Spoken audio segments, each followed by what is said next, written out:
है महान यीशु, राजा है महान, राजा है महान यीशु, राजा है महान।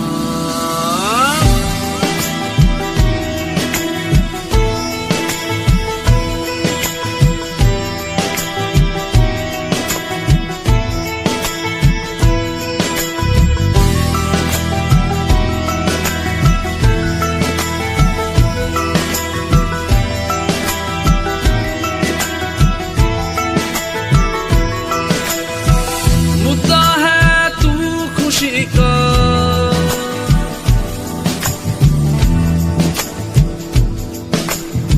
मुद्दा है तू खुशी का,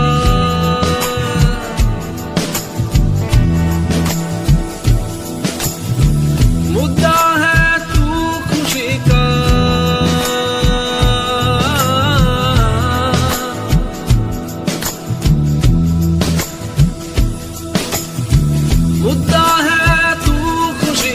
महफिल है दरबार में, राजा है महान यीशु, राजा है महान, राजा है महान यीशु, राजा है महान।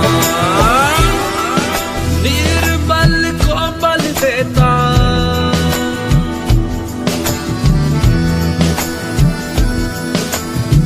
निर्बल को बल देता,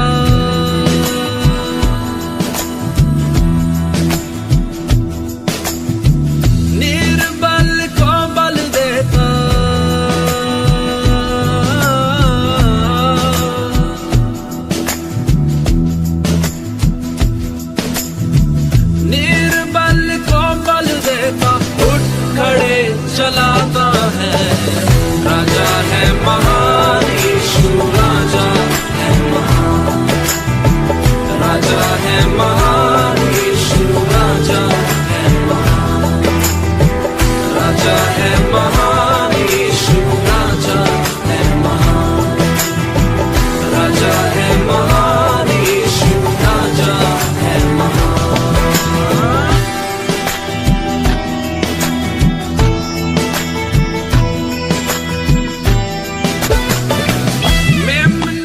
बलि बना था,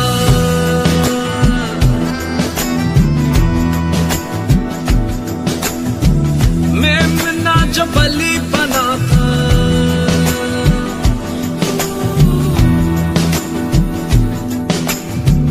मेमना जो बलि बना था,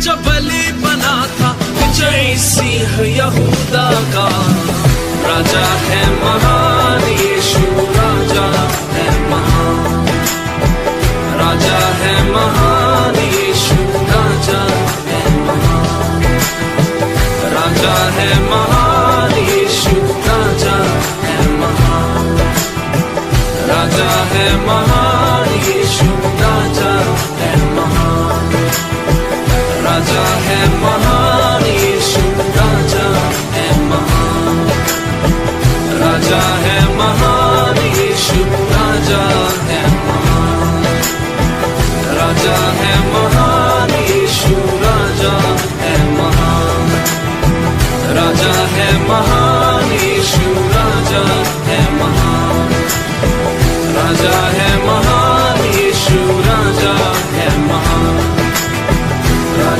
है महान यीशु, राजा है महान, राजा है महान यीशु, राजा है महान, राजा है महान यीशु, राजा है महान, राजा है महान यीशु, राजा है महान, राजा है महान यीशु, राजा है महान, राजा है महान यीशु, राजा है महान, राजा है महान, हो यीशु राजा है महान। प्रभु यीशु मसीह के मधुर नाम में सबको जय मसीह की। विशेष करके हम संजय नगर प्रार्थना भवन हाउस ऑफ प्रेयर अमराडंडी अमलाई यहोवा इरे प्रार्थना भवन शहडोल की ओर से आप सबको हार्दिक अभिनंदन करते हैं। आज विशेष करके वचन में जाने से पहले एक रिक्वेस्ट है कि डॉक्टर शिफाली बारिया के लिए सब लोग प्रार्थना करें कि वो जल्द से जल्द चंगाई पाए। परमेश्वर जानता है क्या समस्याएं हैं और आज हम पवित्र आत्मा के विषय में थोड़ा सा जाएंगे।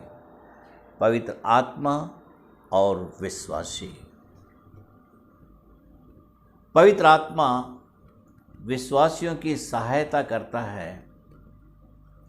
उद्धार नया जन्म हमारे जीवन में पवित्र आत्मा का प्रथम कार्य है। उद्धार नया जन्म हमारे जीवन में पवित्र आत्मा का प्रथम कार्य है। पवित्र जीवन के लिए सामर्थ और सेवा आत्मा का दूसरा उद्देश्य है। हम में बने रहने के कारण हमें उद्धार तक लाने के लिए 3 बातों पर हम विशेष मनन करेंगे। यूहन्ना रचित सुसमाचार 16 अध्याय का 8 से 11 वचन तक हम पढ़ेंगे। वह आकर संसार को पाप और धार्मिकता और न्याय के विषय में निरुत्तर करेगा। वह आकर संसार को पाप और धार्मिकता और न्याय के विषय में निरुत्तर करेगा। 3 बातों को हम विशेष ध्यान में रखेंगे।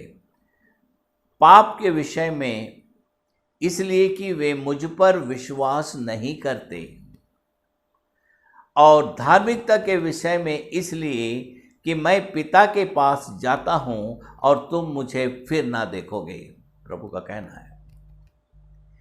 न्याय के विषय में इसलिए कि संसार का सरदार दोषी ठहराया गया है। वह दोष सिद्ध करता है। पवित्र आत्मा का एक महत्वपूर्ण दृष्टिकोण है।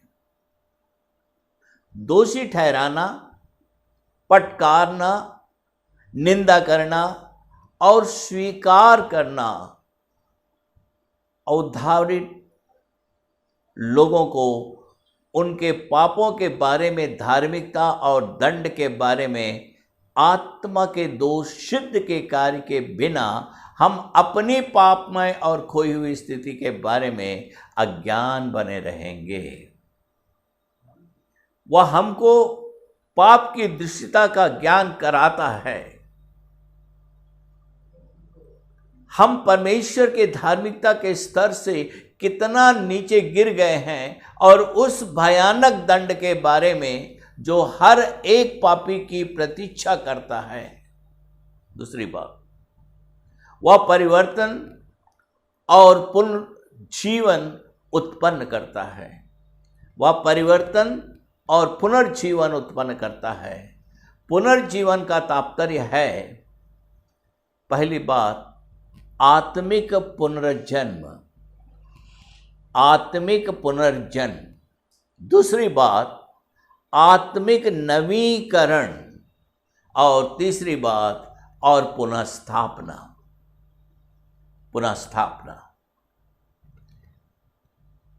तीतुस की पत्री 3 अध्याय का 5 वचन में लिखा है, तो उसने हमारा उद्धार किया।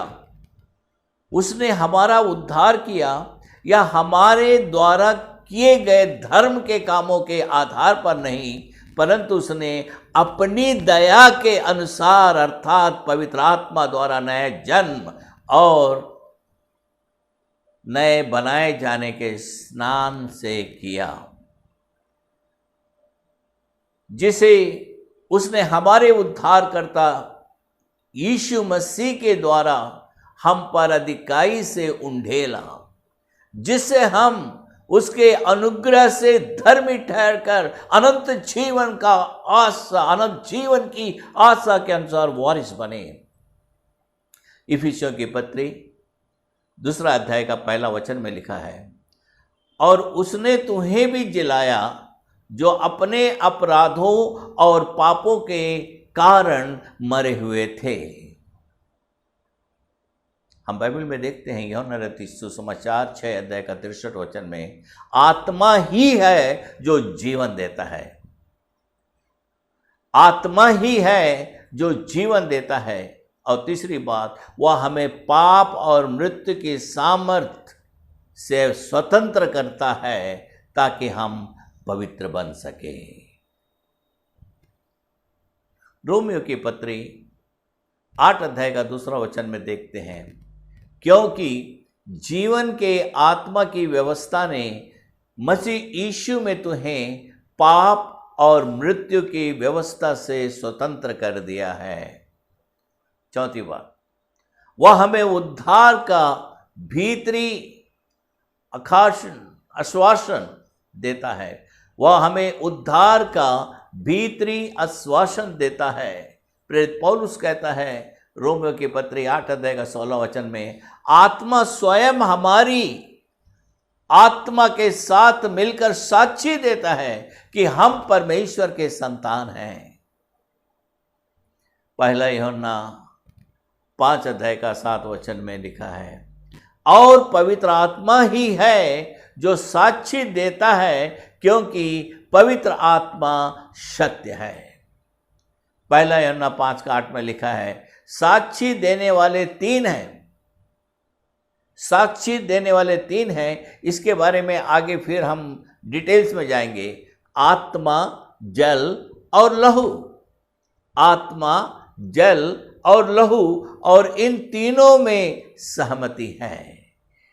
ये परमेश्वर का पवित्र वचन है। याद रखेंगे, 3 बातों पर आगे फिर दूसरा दिन हम मनन करेंगे, आत्मा, जल और लहू। परमेश्वर इन वचनों के